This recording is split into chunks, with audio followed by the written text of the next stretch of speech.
All right. So what I wanted to do here was first go over from yesterday's discussion about the binomial option pricing model, um, the derivation of the formula for P, the probability of moving up on the binomial tree. And of course, that would imply the value of 1 minus P, which is the probability of moving down. So we already know how this framework is set up.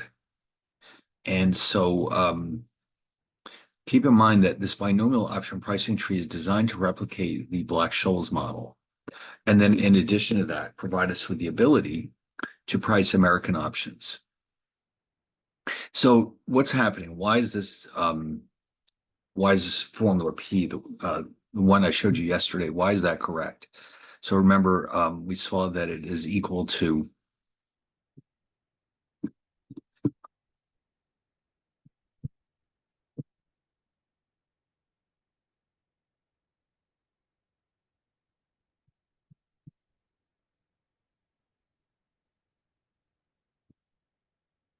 that would mean that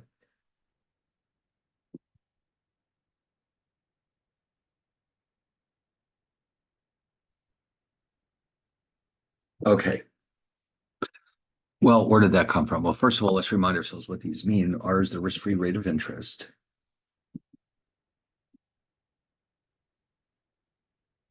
Delta T is the time step between, no, there's a time that evolves from one time step to the next.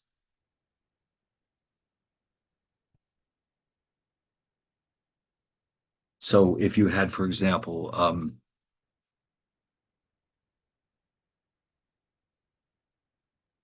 a 1-year call option, and we set up our tree to have 2 time steps, that implies that delta T is half a year. All right, so it's because it's a 1-year call option, that means with only 2 time steps, each time step must, of course, be 6 months or half a year. Then we also have U and D. U is the size of an upward movement.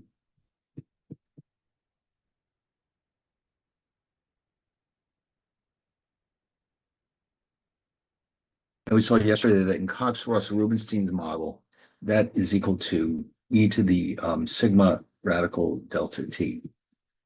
And then D is the inverse of that, the size of a downward movement. And this, by the way, applies to the stock or underlying asset, not the option. Okay, the option does not move up and down by a constant amount.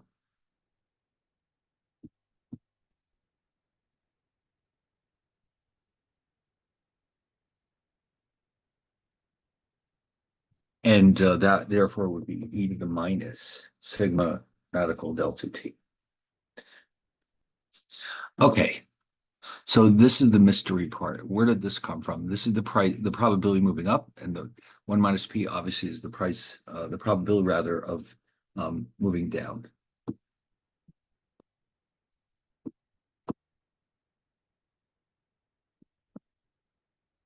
Okay, so here's what's going to happen. So in the slides, I have an example of this based on a single period model, which is fine. You can see here that this is what it would look like. Now, here we're going to use K for the strike price. Okay, so this is a call. You can tell because when the we go up the branch, we reach max SU minus K0. So that means going on behind the scenes is a stock price tree. USSU actually, it means the same thing here. I see that it's SU. I'll tell you what, let me draw this again, just so we can be consistent with yesterday. I just want to make sure everything is the same as what we were saying yesterday. This is what we're going to have. This is the stock. We only have one period.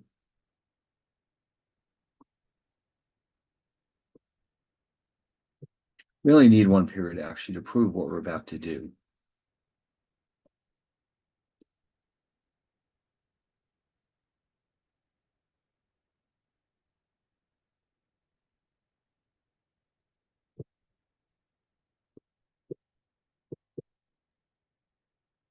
Okay, so you remember from yesterday that since this is a one period model, the option value at maturity is always equal to the payoff.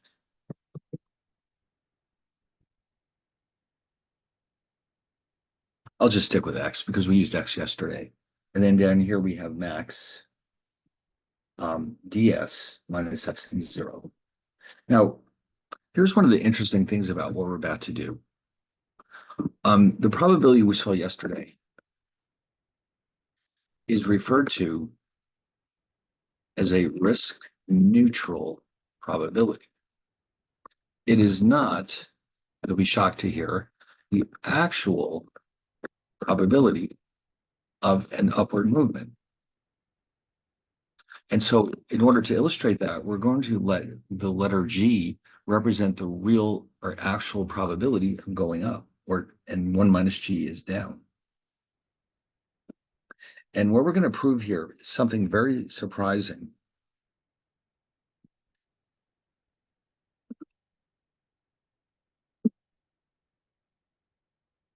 We'll call it the real world probability of an upward movement. Price of the option is independent of the choice of probability measure. So in other words, when you get to the end and you look at the price, you'll see that P doesn't appear anywhere. Neither does G. So in other words, the probability is not actually affecting the price of the option. So with a and what does this word risk neutral mean? All right, well, risk neutral means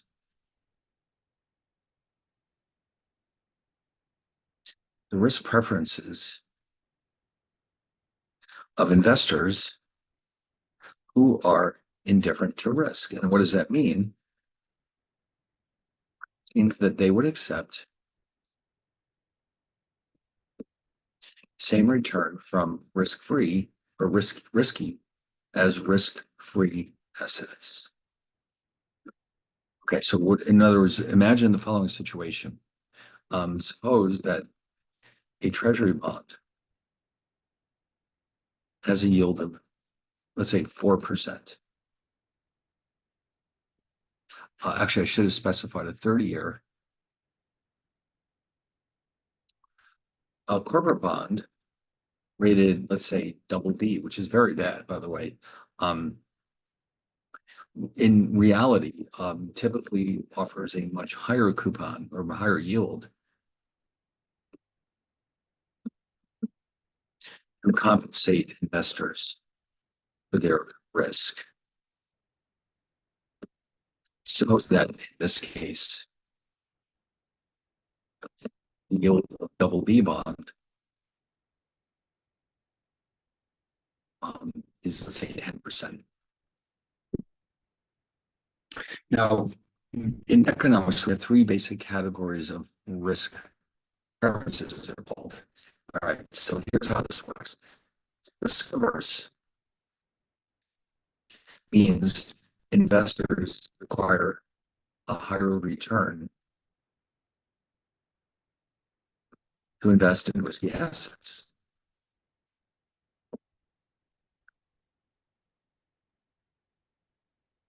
Well, you figure, well, what else could there possibly be? And by the way, what's interesting about this is that not all investors are equally risk averse.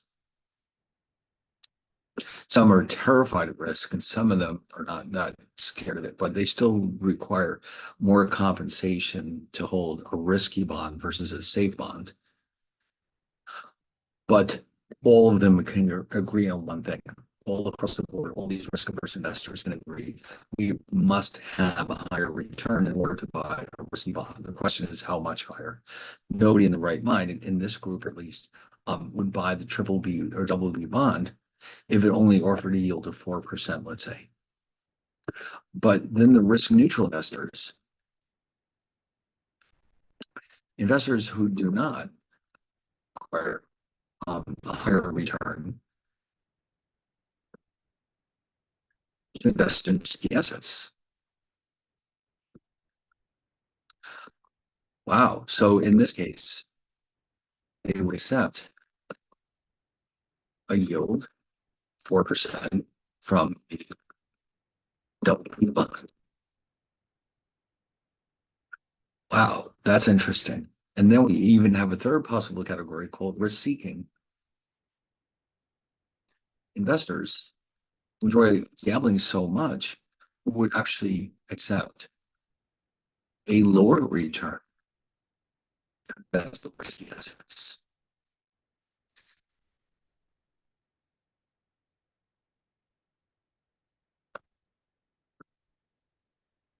Wow, in this case, they might accept a yield of 3% from the double. Of course, these are all theoretical categories. Nobody's saying that this is what happens in the real world, but it is the way that economists can classify different attitudes towards risk.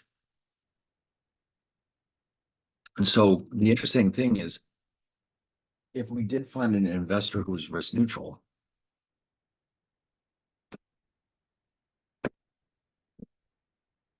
is that the investor would accept a risk-free rate of return from all assets.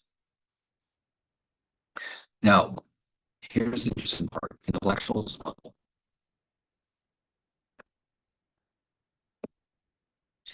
price of the option is the same, no matter what assumption is made about risk preferences. So therefore, the model uses the assumption of risk neutrality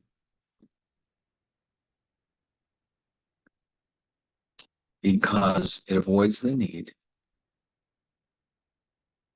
to estimate risk-adjusted rates of return.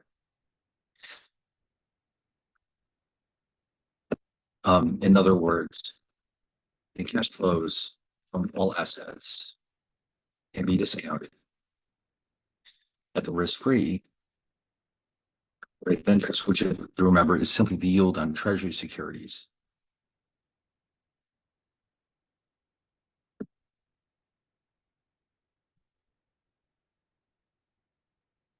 And that makes things infinitely easier for us. So you'll see that in this framework, the probabilities that we choose are based on the assumption of risk neutrality, which means they're going to be different than the real world where people presumably are risk averse. So what we're about to do is see how we can prove this. So we start with this setup where we have G, which is real world risk, the real world probability of an upward movement. We're going to see that the results are the same whether we use G or P, the risk neutral probability. How can this be though? All right, well, let's see how this can be. The first thing we need to note is that this is all being done to replicate the Black-Scholes model. So what we're going to do is show how the price of a call can actually be replicated, assuming that it's written on a stock in the following interesting way. The cash flows to a call option at any point in time can be replicated by portfolio consisting of the underlying stock and the risk-free asset, meaning a treasury security of some kind. But the key to the whole thing, though, is that cash flows of the call option and this portfolio, which is forever now going to be known as the replicating portfolio, will only be the same if the quantity of the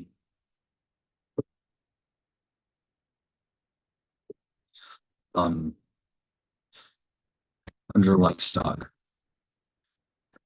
asset are correct. In other words, you can't just blindly buy a bunch of stocks and risk-free assets, meaning treasury securities. You have to have the right ratios. And then if you do though, then you can show that the two will be the same. And why does that matter? So if we can show that the correct weightings, the replicating portfolio results in exact same cash flows as the call option. It must be true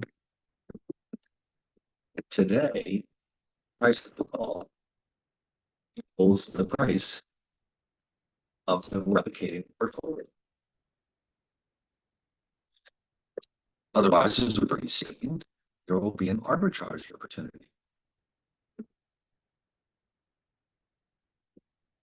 meaning that we would buy cheaper um, of the two and sell it for expensive. Um, in the process of exploiting this arbitrage, the prices of call and the replicating portfolio adjust until they're equal. So the question is, how do we come up with those weights? Where do those come from? All right, so here's how it's going to work. We're going to start by saying F, the call price, the value of the call.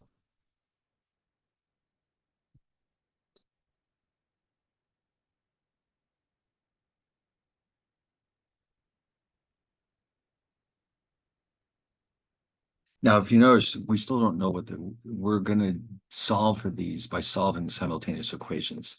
We have 8 shares of the stock,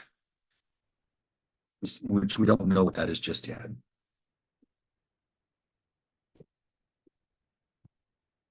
B dollars worth of the treasury securities. So this is not a number of bonds, it's the dollar amount.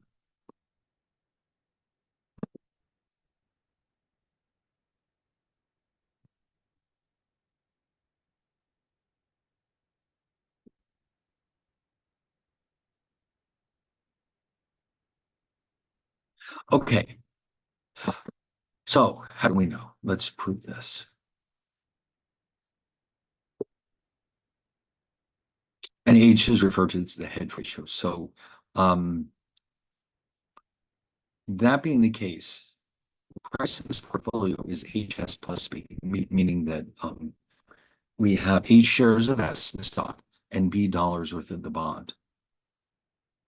Okay, so that means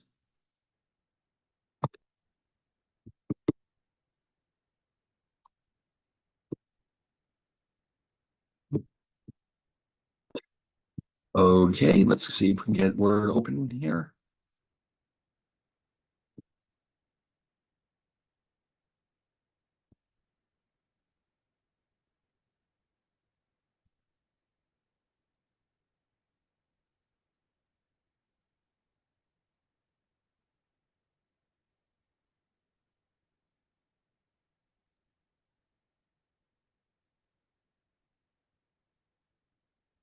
So actually we need 3 treaties for this one.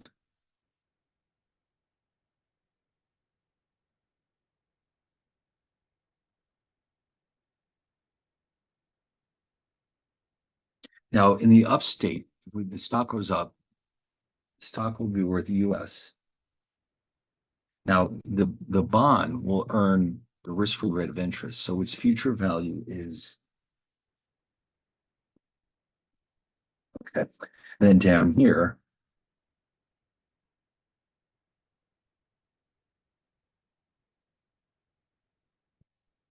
all right. How does that help? Because that means we can set these equal to each other.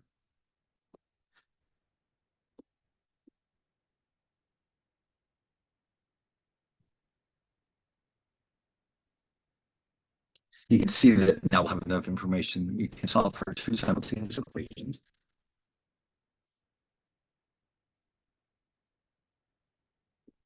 We're going to solve for H and B.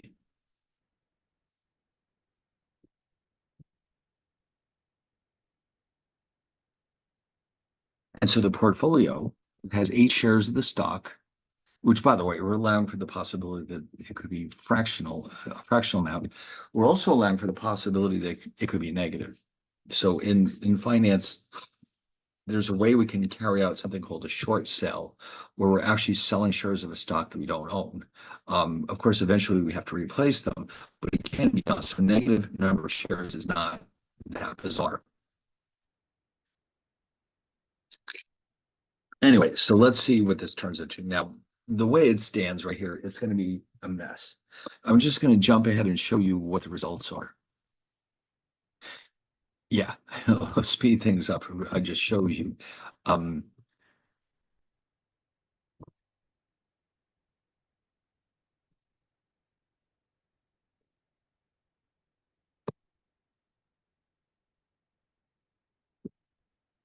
okay, let's give this a minute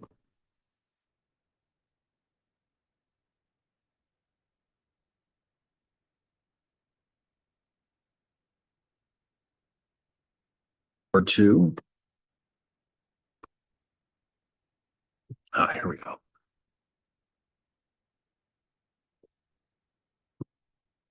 So, and then the dollar value of the bonds would be. So, if you want to work through all the time, if you, it's really, let's just say it's a lot of work, but this is the final result. Now, that means that we know that F must equal HS plus B. In other words, the price of the option is the same as this replicant portfolio today in order to avoid arbitrage. So we have F equals HS plus B.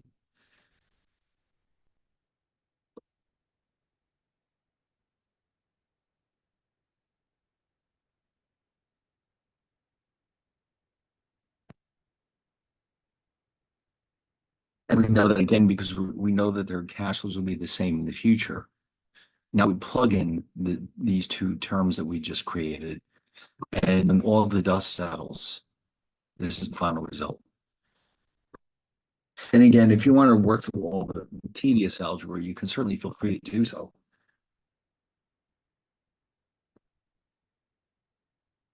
And you'll see that you have this.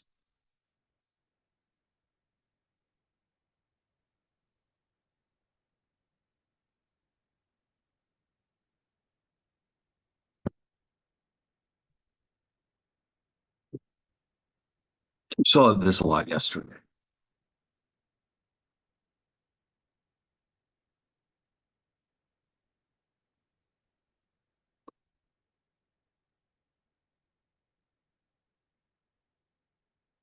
Now, what's interesting about those two terms, you can think of it as the weights of FU and FD. Each one individually, um, because of the way that U and D are defined, both of these terms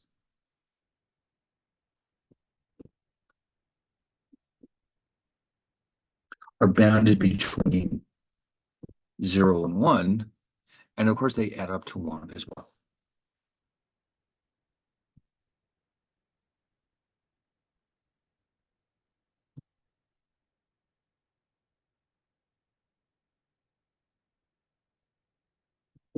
They satisfy all the properties needed for probability. So in other words, these two expressions could be thought of as probabilities of some type. But here's the important part. What kind of probabilities are they? Well,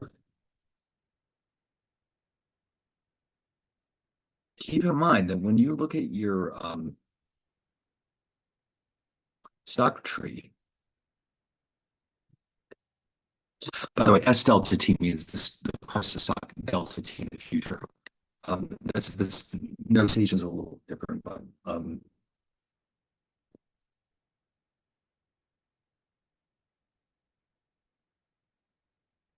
so the expected value of the stock at time delta T is the probability of going up in US plus 1 minus P DS You can see that because it's P to go up, one minus P to go down. So the expected value is what you're seeing there. And if you're now plug in those two expressions that we just saw for P and one minus P, you get an extremely interesting result. And again, we'll skip over all the messy algebra, but if you do, we'll end up with this expression. And this is the key to the whole thing right here. Those two probabilities, whether they describe the real world or not, here's what they produce for us. The result here is that this is the future value of the stock.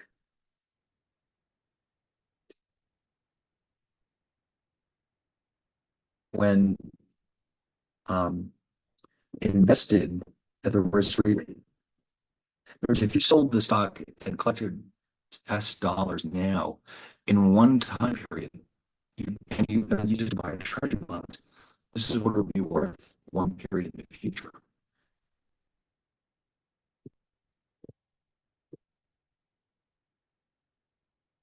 And remember, this is what Ford said earlier, describes risk neutral investors. They are willing to accept, on average, the risk-free rate of return from their investments. So that means that these two probabilities we just saw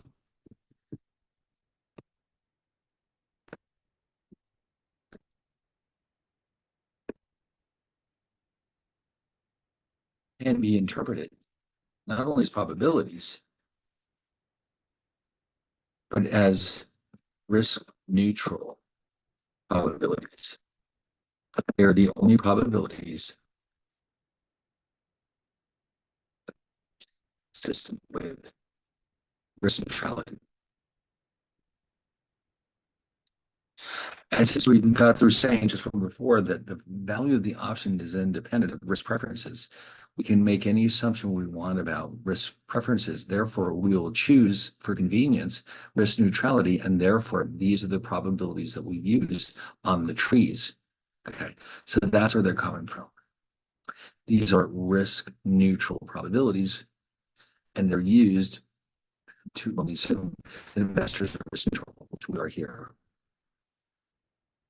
Wow. Okay. Now another branch of the finance, you wouldn't get away with this, that's for sure.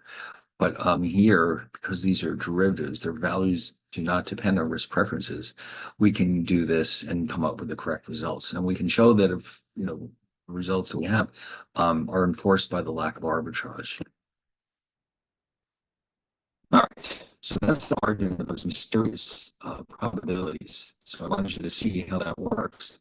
Understand that all option pricing theory is based on this notion of risk neutrality. In fact, all derivatives are priced this way. They're all based on the assumption of risk neutrality because the results are independent of risk preferences. Because, and again, in turn, because if you can replicate the returns to an asset with another portfolio of assets rather, then nobody's opinion makes any difference about their value.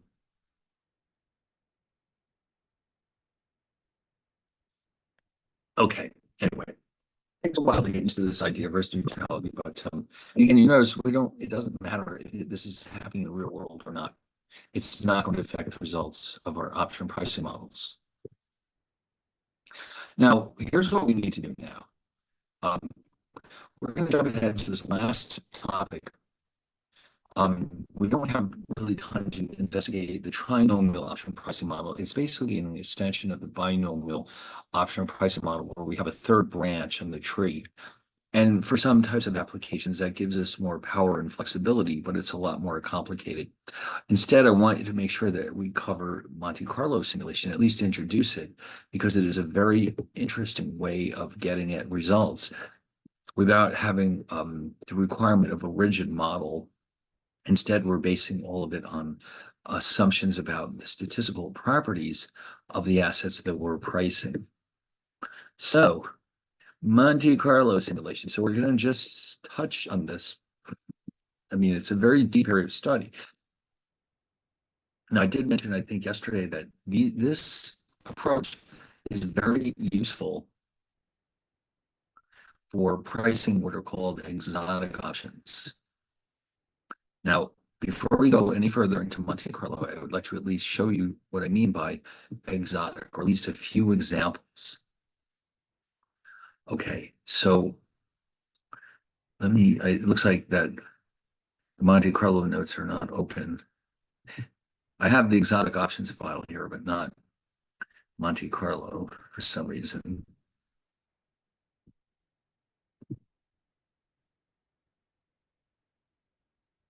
Here we go.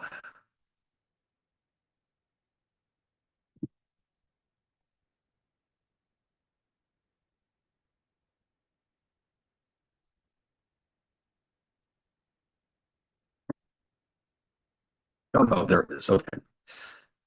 So, oh yeah, so here's the Monte Carlo notes, but I wanted to briefly introduce you to the so-called exotic options.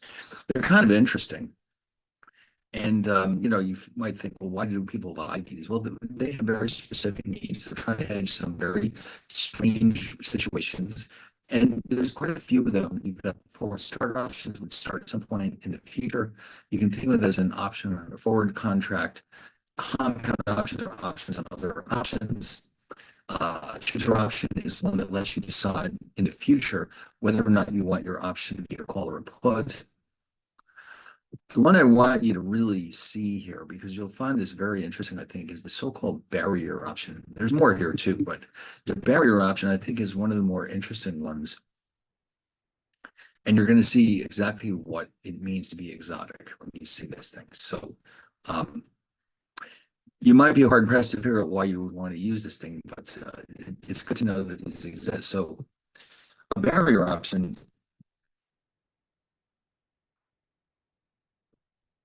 is similar to a European dollar put, depending on how you set it up,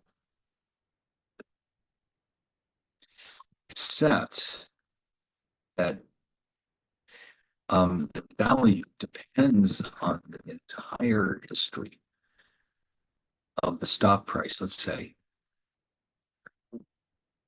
during the lifetime of the option.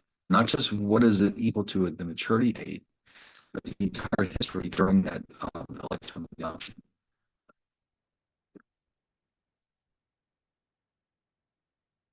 It is therefore said to be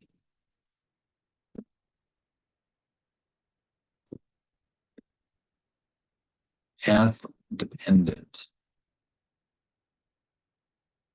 So in other words, now let me show you what I mean by that. So imagine you're watching this option.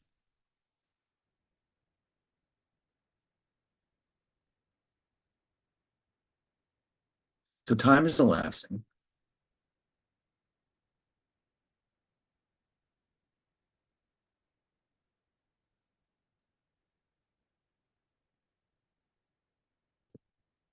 All right, let's wake this thing up. This is the price of the stock underlying the option. Now here's time zeros today. And let's say this is the maturity date. I'll call it capital T. At zero means the initial price of the stock, and it floats around. And here it is on the maturity date. So let's just say that the strike price for a European call option is here.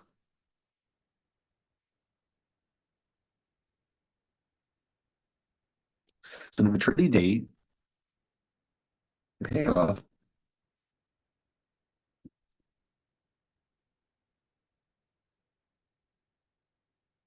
is equal to, since it clearly finished in the money, S0 minus X. Wonderful. And we're all happy. We got a positive payoff. Now, if instead this had been a barrier option, now there's many ways of structuring a barrier option, but let's just say that it's chosen to be set up like this, with one addition, one key addition.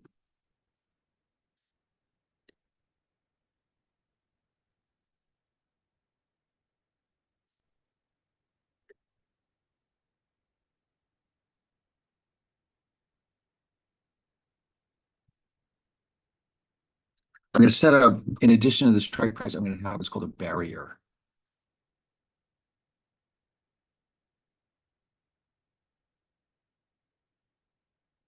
And if you notice right here, stock price reaches the barrier. So what does that mean? All right. So if this option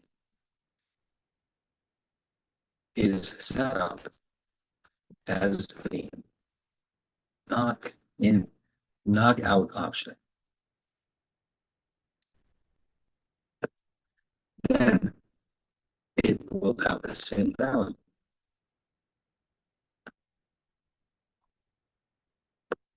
as European gold if stock price never reaches the barrier. Otherwise, it will have a value of zero, meaning it's knocked out. Now, if this option is set up as a knock-in option, we can put yes for this result.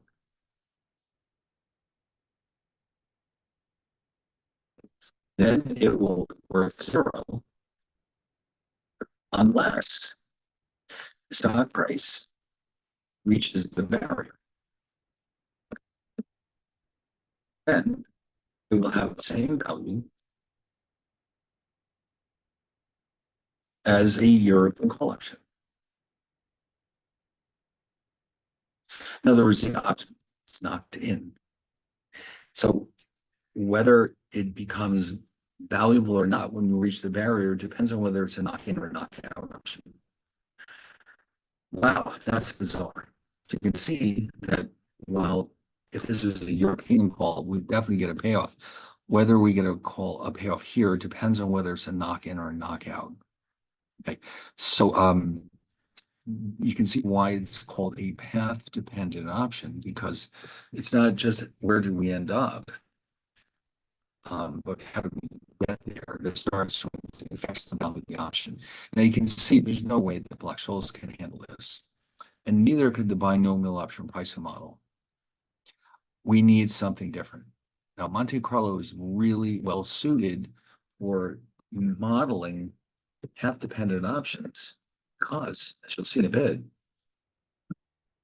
it is based on paths. And what we're doing is simulating paths for the stock price, and then we use those to calculate the price of the option.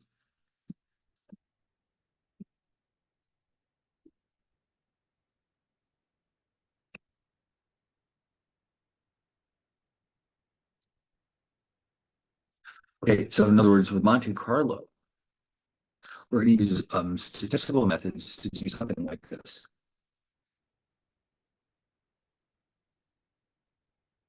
Oops. Yeah, that's right. That's time. So in other words, here's stock price now, and we're going to not observe the price of the stock. We're going to simulate it. Here's the first path.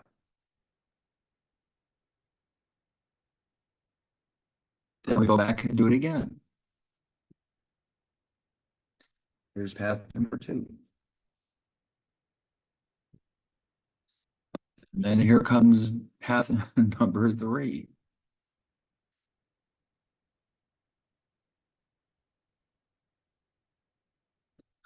And path 4, et cetera, et cetera. Okay.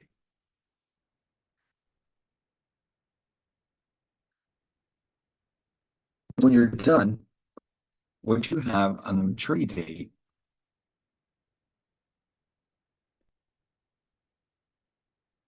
this procedure produces a probability distribution for the future value of the stock.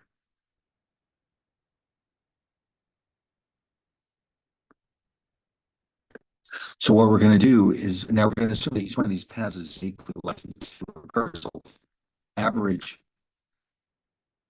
the payoff, let's call this say, to the option is calculated as, and let's assume that it's a call. Okay.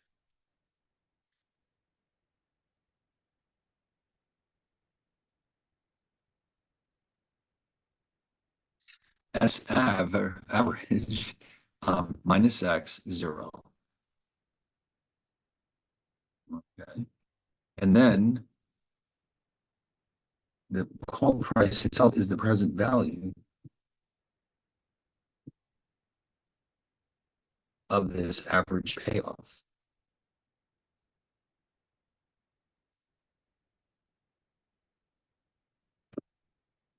Wow, that's interesting. Now, the only unfortunate part is if you notice here, I've got a small number of paths.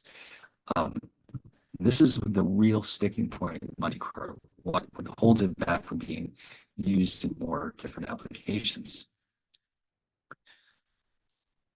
In practice, in order to price the option within a reasonable degree of accuracy,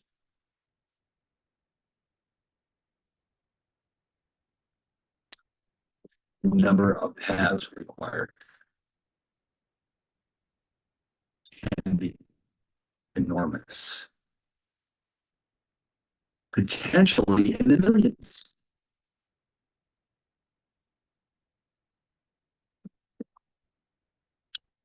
Wow, even the most powerful computers could take a while to come up with a single price. You can see for this reason. Well, for one thing, I forgot to mention this before. Monte Carlo simulation works very bad with American options.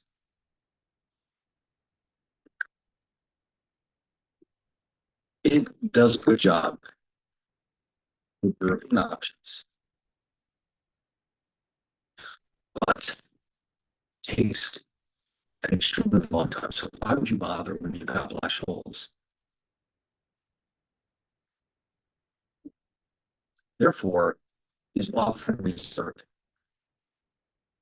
for exotic options when the others would not be very appropriate, where other methods appropriate. Even if they were faster, they wouldn't get as advanced. And of course, that's what matters. Wow. So this is what Monte Carlo is all about. Now, the big issue here is where are these paths coming from? That's where all the math comes from. And this is where you need to do it in such a way that's consistent with the Black-Scholes model. But, in other words, if you notice these paths, there's an assumption that there's a bunch of time steps in between.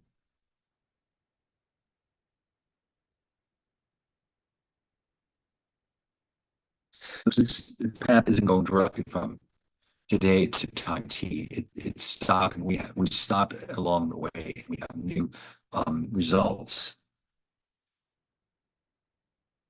It's one of the reasons why it takes so long. Imagine this is only 4 paths. Imagine if I needed 4 million paths.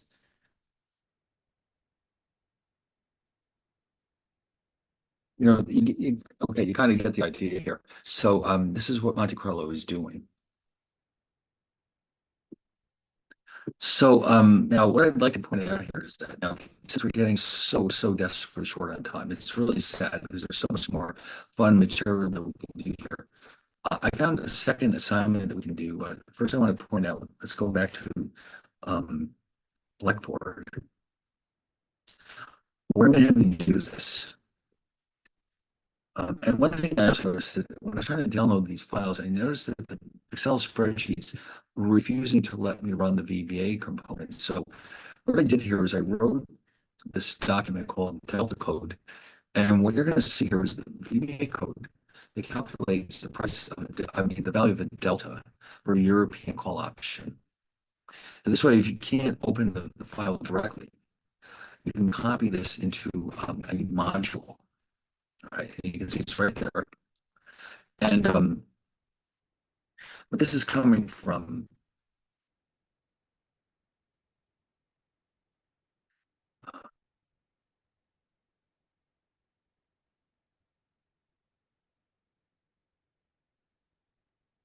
hmm, here it is. No, that's not it. Looks like I didn't get it in there. Hold on 1 second. Um, yeah, just in the off chance, because what I was trying it before, it just kept saying, no, no, I won't do that. I won't do that. Sorry. Um, he said, it's concerned that there's a safety issue, but let me at least make sure that the code is in there in case you're able to open it up.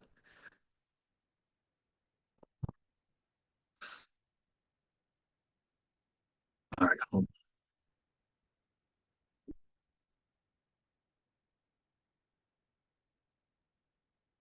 it's from the Black Scholes section. Black Scholes in the Greeks.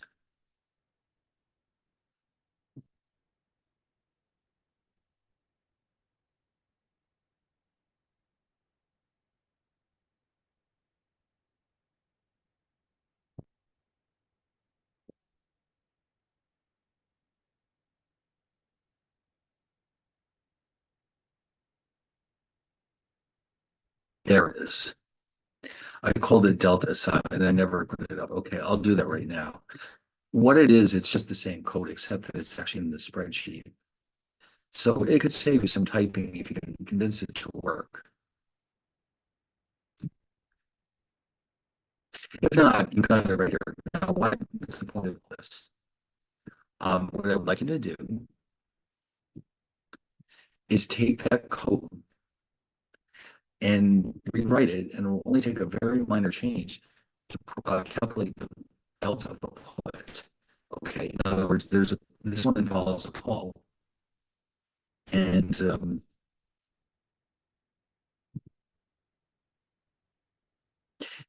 it is, using the program function called delta. From the spreadsheet Black-Scholes delta, write a function called put delta. So in other words, go in there and create another module called put delta, and it's going to be almost the same as the call delta, but there's some important differences.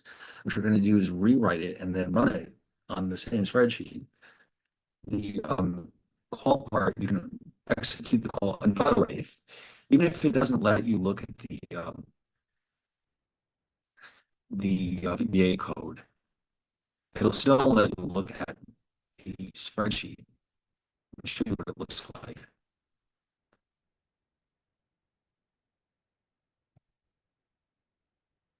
So this won't take very long.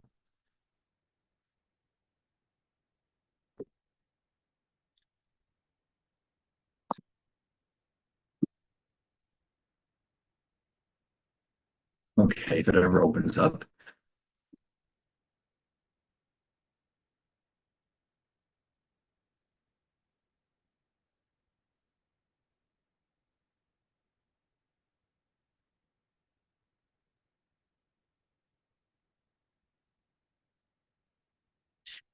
I said if it ever opens up.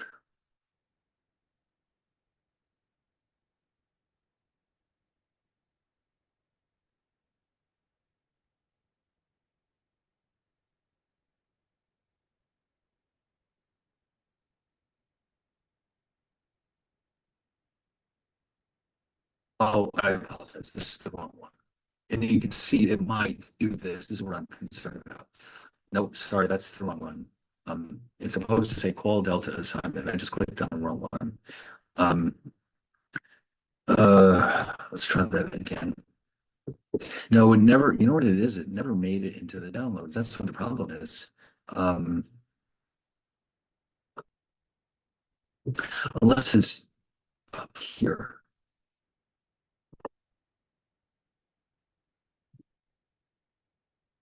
There it is. All right. So when you open it up,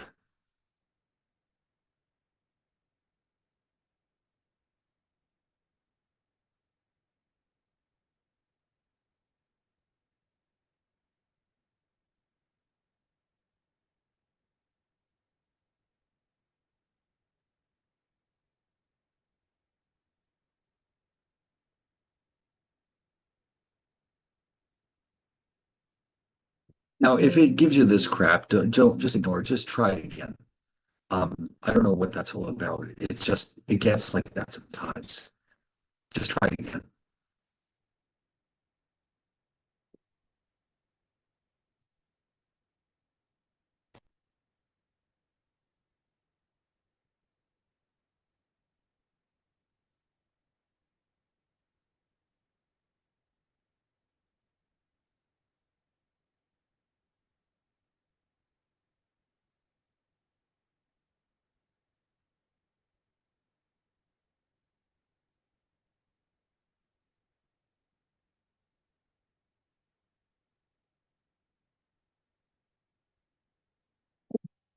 No, yeah, it has, I don't, see, the thing is, there's nothing, I don't know if there's anything we can do to stop it from doing this. But if you try it again, it usually works. If you just keep at it, this is so ridiculous that it would act like this.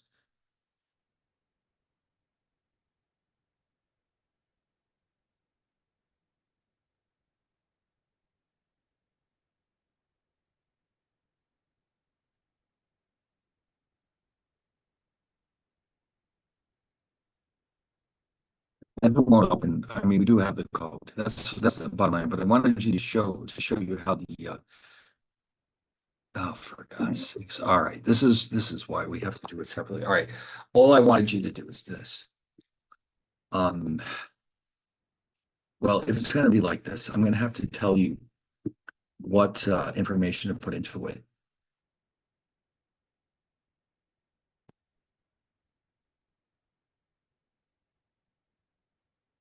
All right. Let's see. Let me go get that document that I gave you. Delta assignment, not that one. The Word document that has the code. Here it is. Because clearly this is not going to work. Let me just show you the numbers you were supposed to use. Anyway, the whole idea is to take the numbers I'm about to give you. You should practice it. You should write this into one of the modules and run it and make sure it's working. Okay, with the following data that I'm about to give you. And then when that's done, take another module and copy this into it and then make whatever changes you need to turn it into put delta. Okay, so if you go back to the slide, you'll see the relationship between the two is very simple. Uh, okay.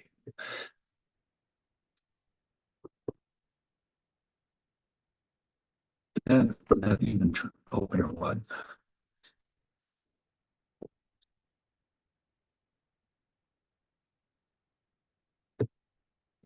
So anyway, because the spreadsheet refuses to open, which I guess I should expect because technology always lets us down.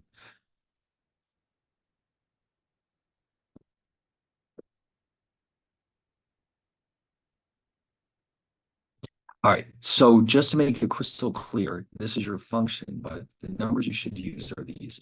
And by the way, these are the same ones. We've seen these examples many, many times um, throughout the slides. Let's go back to the Black Scholes slides.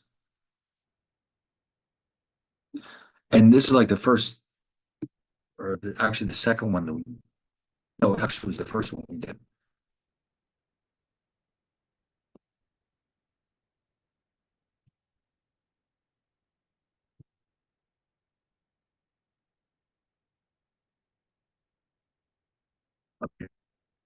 You recognize the numbers as soon as you see them. So when we first started doing blush holes in section 6,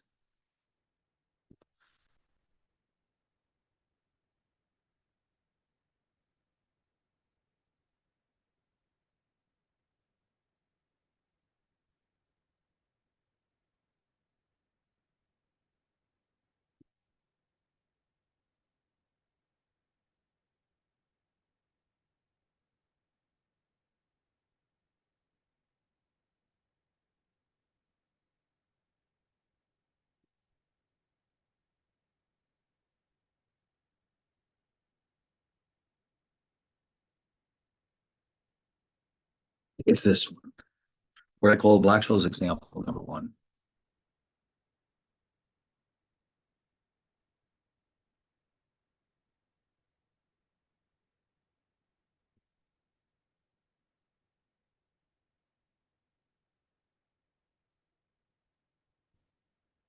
Right here. So in other words, you need this information to solve the problem.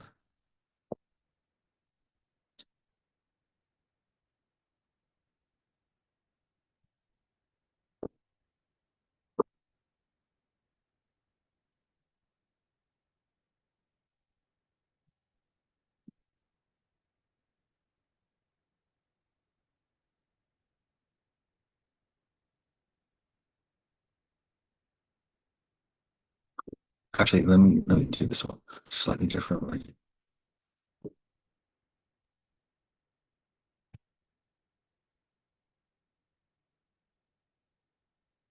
That should do. All right, you should be able to read it there. All right.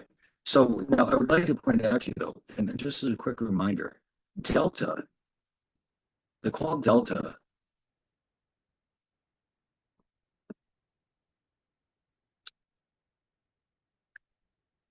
is equal to ND1.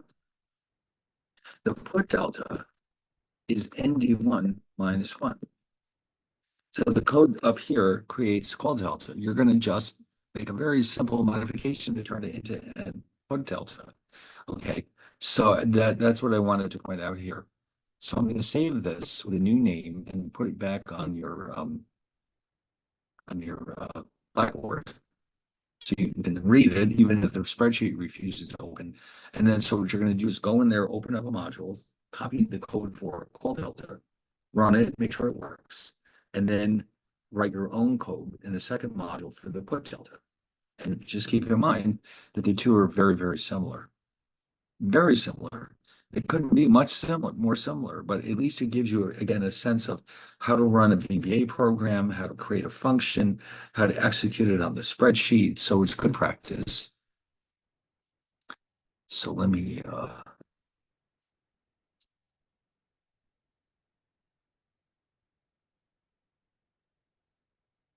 what is it here?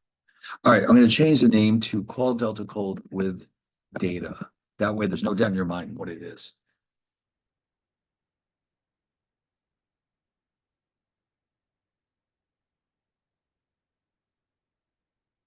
All right.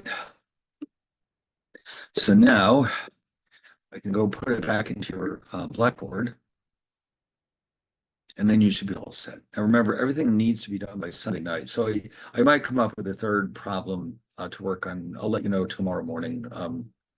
It's very difficult to do a class like this during the summer because you're learning all the wonderful new information about financial mathematics, but you're also trying to learn a programming language. So it's a little iffy if we have time to do both. But anyway, so let's go back here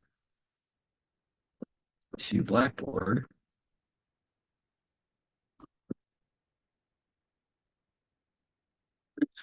and replace this one. I'll just delete it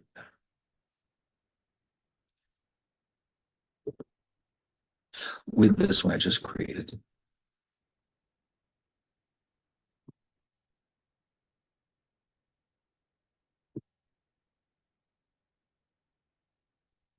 Actually, no, I didn't put it there.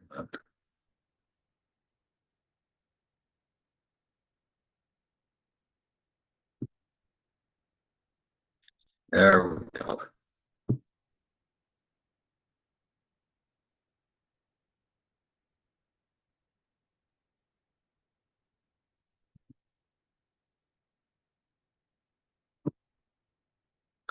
All right, and that's that. Also, I realized afterwards that I neglected to post this Monte Carlo material, so here it is now. Um, this is the spreadsheet we are just looking at with exotic options. This is the code. The code is it's pretty interesting, but there's a lot of new things in there we haven't seen.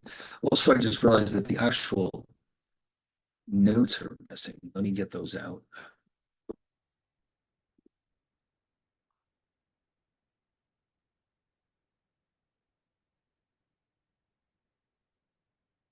And then we'll be all set, at least for now. Maybe there'll be one more, but that's it. It will be very straightforward. And then we'll be done.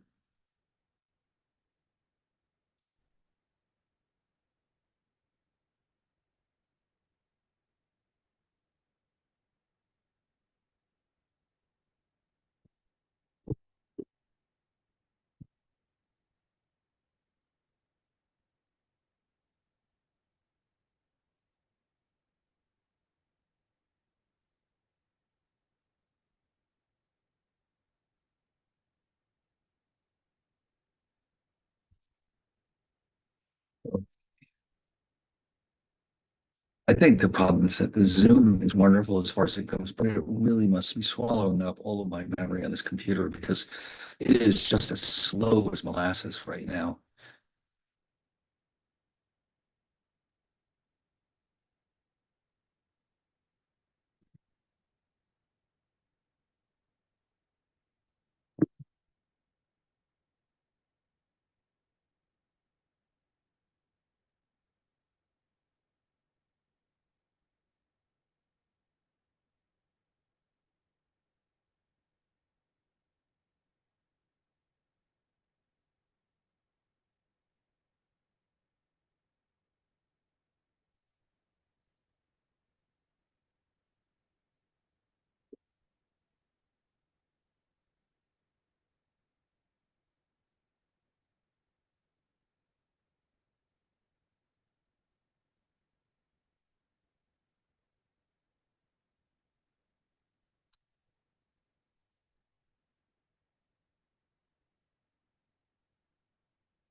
All right, I'm just gonna copy the last file I need is gonna go into the Monte Carlo and then we're done.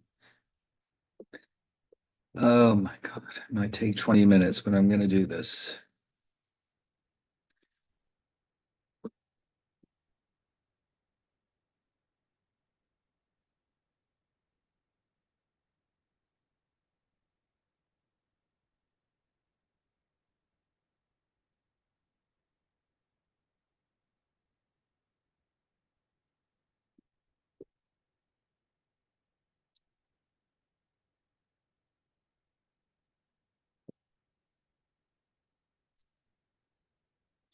All right, I think we're good. All right, so yeah, I'll see. We'll have at least one more session, just even if it's just to let you know that we're completely done. But um, at most we'll cover one more topic, maybe. We'll see how it goes.